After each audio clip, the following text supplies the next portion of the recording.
relatives. It's a hot topic. Lending money to friends and relatives. It's a hot topic. It's a tricky topic. These are some of the topics I've delayed darling to cover because I know I'll make enemies, especially from my close friends and also relatives. Some of them are watching this as we speak. Don't want to make enemies. But let's cover this topic. Have you lent money to friends and relatives? What was the experience? You may tell us down there. Have you borrowed money from friends and relatives? Did you return that money? Did you repay that money? If you lent money, was the money repaid to you?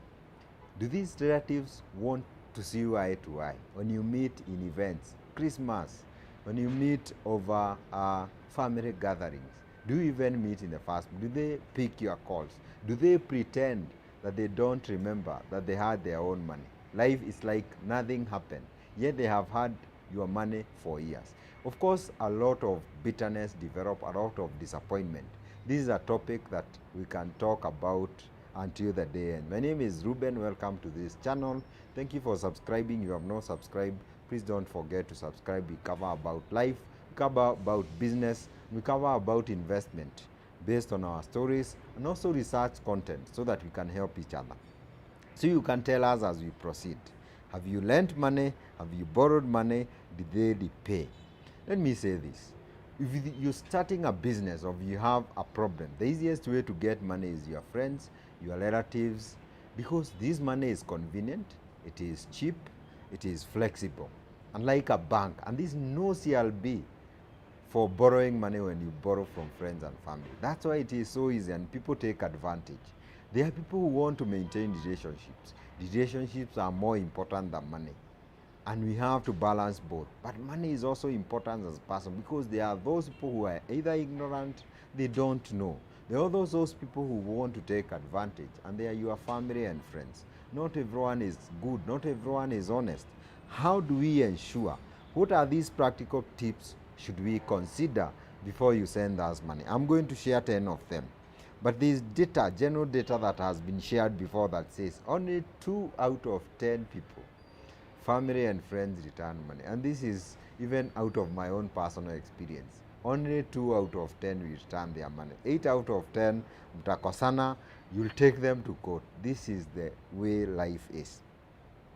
There's someone who said, there's no such things as loans amongst friends and family. They are gifts. They are gifts if you give or if you receive them. They are gifts even if you get paid back. And which is very true. I would like you to ask yourself 4 questions because you find that send button in M-Pesa if you are lending someone money, or before you send that money. Ask yourself, is this money I can afford to lose, number 1. Number 2, can they repay back? Number 3, what next after the friendship is affected? After your relationship is affected, assuming they don't pay. Number 4, is this habit recurrent? Because there are people who borrow, they have one emergency after another. Some of them even lie.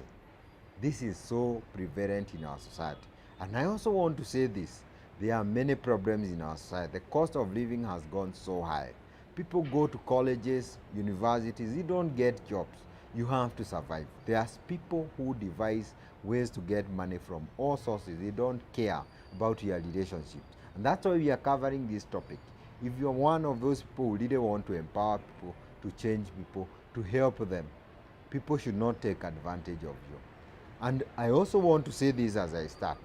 The objective is to have very strong, honest relationships. The objective of this video is to ensure we do more empowerment than making people dependent.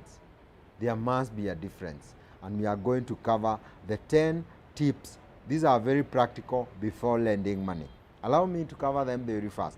Number 1, just like a bank do, you need to ask for the purpose of this money. I know we are in tough relationships and it is very difficult asking your very close friends or your brother, what do you want this money for?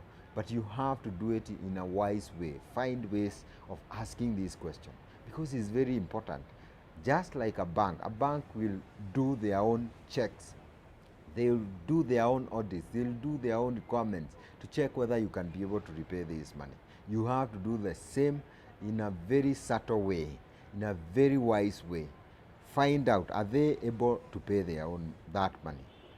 Most of the time, you'll be shocked. They are not able. If they cannot be able, they are borrowing to pay their bills. Can they be able to pay your own money? At that point, you have to decide, am I just helping or am I expecting my money back? Number two, you have to agree on repayment.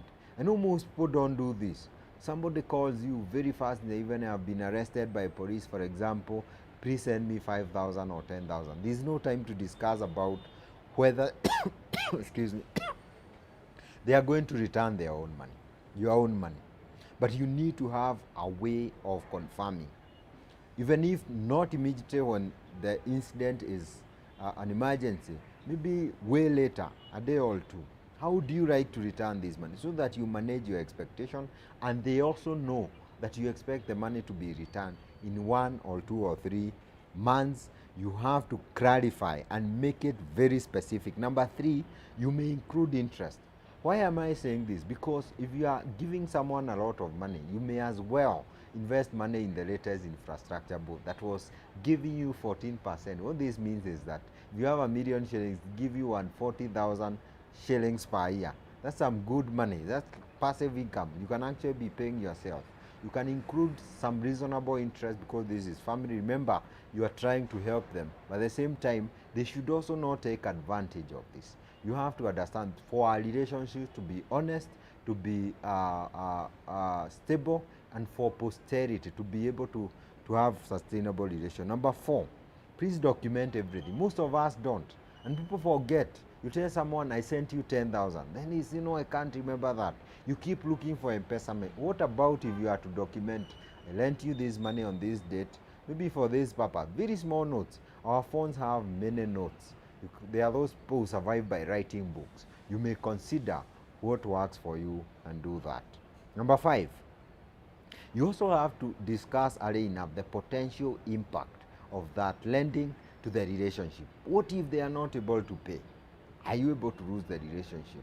You introduce this discussion early enough so that we are both understanding each other. So it doesn't come as a surprise when you take someone to court, because family are taking each other to court. You give them some money, they were taking advantage, you are hype at that moment, everyone is happy, but you did not discuss what would happen if the money was not returned. Discuss this early enough, set expectations early. Number 6, prepare for the worst. After you have discussed early enough about the expectations, about what to expect, how they are going to pay, you have to prepare for the worst. And this is where you have to choose. And I have done this as a person.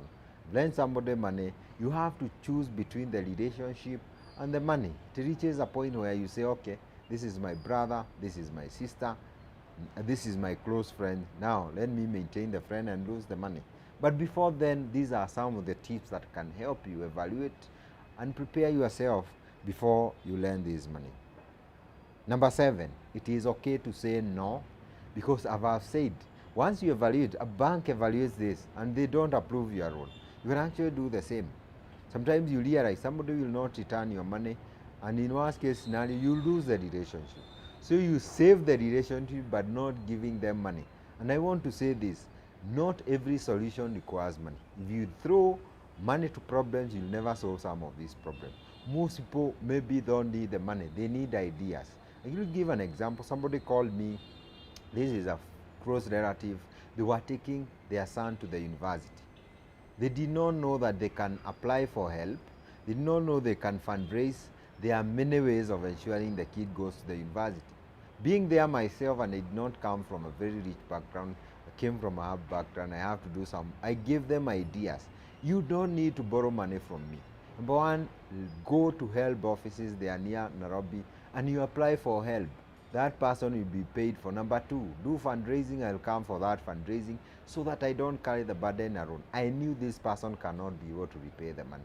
I help the person and I hope they follow the advice, because some of these problems can be solved by giving pieces of advice, helping someone, empowering someone. Some of the people need to start a small business. Some people need to start another way of making money. Some people need to take advantage of the hobbies that they have been given by God, and make an extra coin and solve their problem permanently. Some people need to work extra hard, get promotions, get more money, and be able to solve their own problems. Some people need to learn how to budget. So you take them to financial literacy classes. Not every problems need money. Number 8, you need to hold people responsible. This is very difficult for family and friends. You have to do it with a lot of care. You have to do it with a lot of wisdom. But it is very important. Remind someone that they were to pay in a month. Right now is 3 months. They have not yet paid. How would you like me to support you? How do you like me to help you? You need to go through these discussions so that you have sustainable relationship. You don't want honest relationship. When you go to those family gathering, when you meet your family and you want to have candid discussions. I have seen people who hide from each other. You may not go to a family gathering because you have money belonging to someone. You don't want those kind of aibudogodo, those kinds of things. So that's why I'm saying you need to hold people accountable so that you strengthen the relationships and ask them, how can I be able to? Most people can be helped if they were willing to be humble, remove all the kind of arrogance. Those who want to change, those who want to do something about it. Number 9, be careful about things called co-signing loan. Basically, this is about guarantees. I've seen people who guarantee others without knowing what they are guaranteeing. You need to read that, the fine print. Most people don't read or ask for information because people have guarantee, especially those who are in employment. You guarantee people for loans in circles and they never repay. They'll come after your asset, they'll come after your cars, you need to know. The other question is this someone you can trust to pay the money? There are people you know they will not pay at that burden. But at the friendship phase, especially that not different, you don't know these people. People make all manner of blunders, all manner of mistake. Avoid guaranteeing people without knowing that whether they can be able to pay. Can they be trusted? Are you able to shoulder that burden should they fail in their responsibilities? And the last thing, you need to set financial boundaries. This is where I should have started. How do you set financial boundaries? Number 1, you need to do budgeting every month. One of the ways to get out of financial holes, financial troubles, is to do budgeting. Know where your money goes.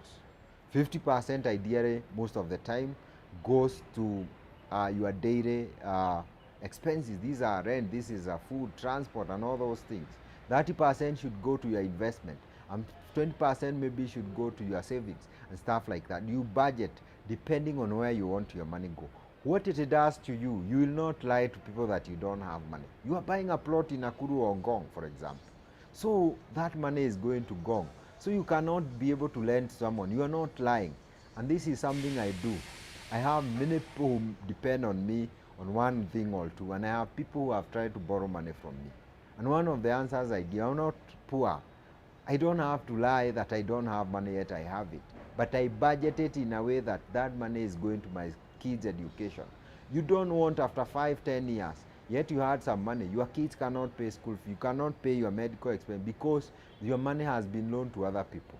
That is lack of priorities. You need to love yourself first, be able to love other people. You need to fill your cup first so that you have enough strength to fill other people's cup. You need to solve your own problem first. You cannot give people the shirt that you are wearing. You need to learn that. So what do you do that? Set financial boundaries, do budgeting. And I'd like to urge my viewers today and my audience, please, you can subscribe to those 1 week, 2 weeks classes on financial literacy. You know how to budget, how to set financial boundaries, how to invest in stock, in bonds, how to invest in land. You can watch things like this.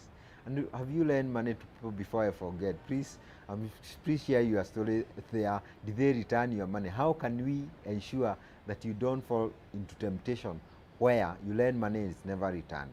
For those who borrow, and we need to cover this again, how do you borrow responsibly? You need to maintain those relationships. You need your brother for many years. You need your friends for many years. They come to you, and if you are able to lend yourself, do you like people not to return your own money?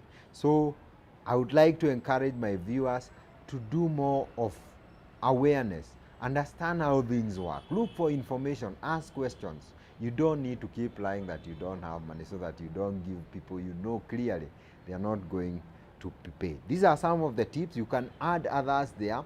We are here to share so that we avoid some of these challenges, but at the same time, we help our own people. We empower our own people. I've talked about empowerment. We want more people to be empowered. Maybe by pieces of advice, connecting them to business deals, connecting them to business. For young people, taking them to school, maybe they need a course, they need to advance something. Some people need to go to school.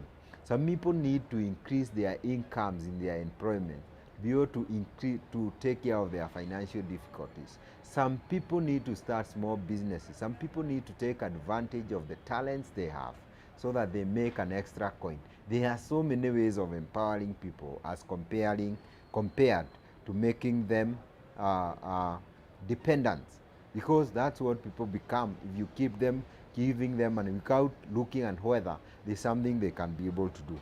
We have tried, as a person, I've tried to empower as many people as possible. I don't like just giving money. Asking myself, how can these person become self-dependent? What next after the loan is repaid? And this is a question that you must ask yourself. Balance. And ask yourself, am I willing to lose the relationship or the money? There's a story I heard about somebody who hired their relatives and their friends. They said, actually, this is what they were saying. When I started my own small business, I hired my friends, I hired my relatives. Now I don't have friends, I don't have relatives, and I also don't have the business. They lost everything because they never learned how to put boundaries. They never learned how to look for information before they did that. There are boundaries you can set to empower people. I would like to start to finish by this verse in the Bible, in the book of Proverbs chapter 22 verses 7. It says, the rich rule over the poor, and the borrower is a slave to the lender. Lending and borrowing money can change or destroy relationship, as we have said. So how do you ensure that you take necessary precautions so that you can still lend people, they return the money, and you don't lose your money to people who want to take advantage of you? So thank you so much for watching. I want to believe this is help to so many of us. This is discussion that we hold each and every day. People are holding bitterness, yet you can be able to take you can be able to learn from this and do something before you send that money. Thank you so much. Please don't forget to subscribe to our YouTube channel. Don't forget to follow us on YouTube, on LinkedIn, on Twitter, on Instagram as well as Reuben Kimani KE. Thank you so much, and God bless you.